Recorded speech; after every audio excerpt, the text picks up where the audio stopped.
This is a sideways knitted garment, so a sleeve hem needs to be knitted on these needles.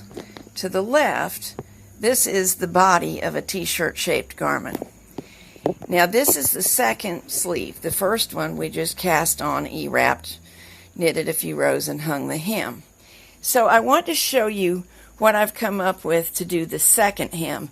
I've used this technique a lot since I figured it out, and it's easy. First of all, use a contrasting yarn. It doesn't have to be as much as this one, but it won't actually matter that it is that much of a contrast.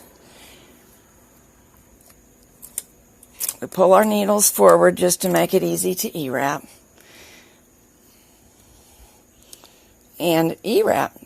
Start with a knotted loop as usual.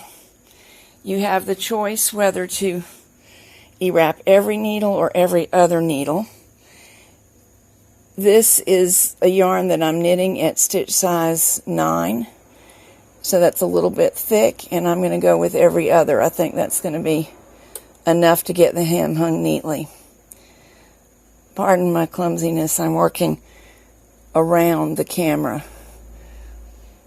So we're going to E-wrap all the way across, and I'll probably finish my E-wrapping off camera to save my back, because you get the idea now. Back in a minute. All E-wrapped with my contrasting color.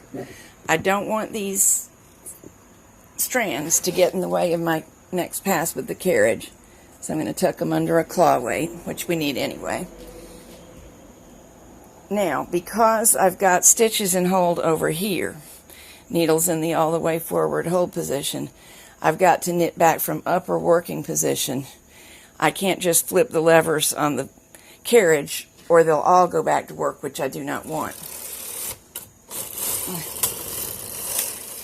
Alright, that's my first row for my hem. Now I'm going to knit the remaining 19 of them.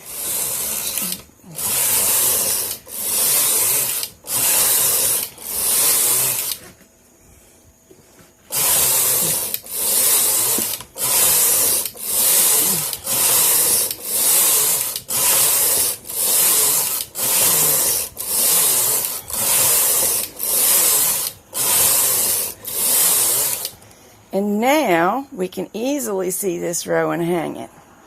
Notice that it's not showing on this side because it's not knitted in. It's simply caught in the stitches. Let me move the camera. Okay, time to hang these loops created by the E-wraps. Because I only wrapped every other needle, I obviously only hang on every other needle.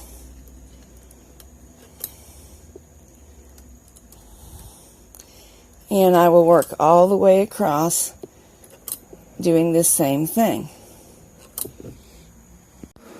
Here I've already bound off a few stitches. I'm going to bring a few more needles forward and start binding off again in front of your eyes. This is just normal chaining around the gate pegs, except that we're including the loops that we picked up. And we're going to do this all across the stitches that receive this treatment. And here it is. I've flipped the sleeve hem up so you can see it. Normally, I really would use a yarn that contrasted with this one somewhat less. But this made a great demonstration, and you can see that even when the contrast is extreme, it doesn't show on the outside, and it's an easy way to get a hem at the second end of something that matches the hung hem at the first end. Let me see if I can get that up here for you to see. There's the first one. And once they're steamed, they will look identical.